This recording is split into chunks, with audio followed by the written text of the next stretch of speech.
I went to the bank, deposited the check, and there was this deep feeling inside of, I kind of thought it would feel better than this.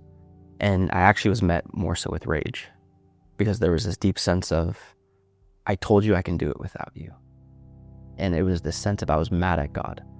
And so after I actually deposited that money in the bank, I lifted 2 middle fingers to the sky and I said, I effing did it without you.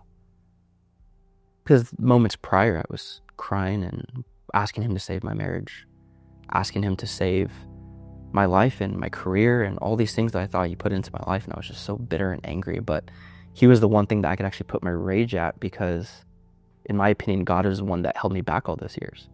He's the one that put the dream in my heart. No one asks for a dream. He failed. It wasn't me. So when I finally was able to live my life on my own terms and I had the resources to live my life how I wanted to, I had security, I had a job, I had a career. I actually went and I got the name of the gym that I was working at tattooed on my legs, which is called Self-Made Training Facility. So on my legs, you'll see these giant tattoos called Self-Made. But one of the things that I noticed is no amount of money can fill the hole. No amount of sex filled the hole. My anger towards God was real.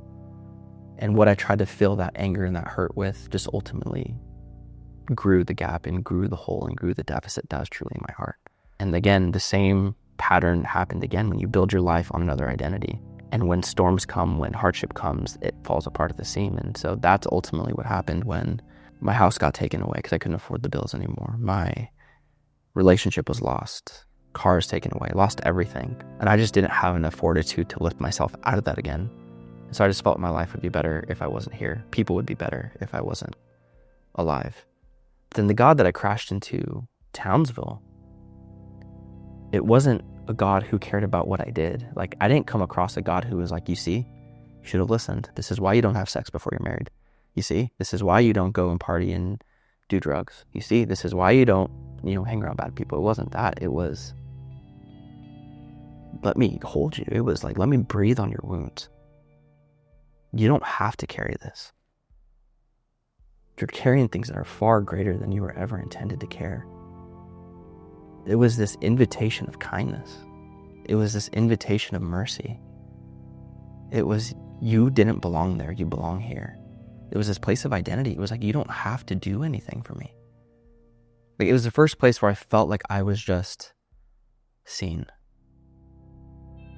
And it was overwhelming. I didn't know what to do with it. I didn't know how to navigate it. I mean, I talked to my friend, who is now my wife, like, what do I do with this?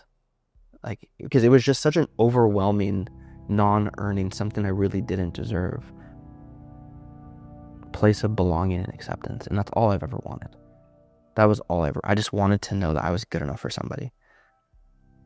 And it was the first time in my life I didn't have to perform. And that's what was so peaceful about it. I was like, you just love me for me. Like, there's nothing I can do to experience this acceptance and this grace. And that you actually like me. You want to spend time with me. And there's nothing I can do for you. But it was a sense of belonging that changed everything for me.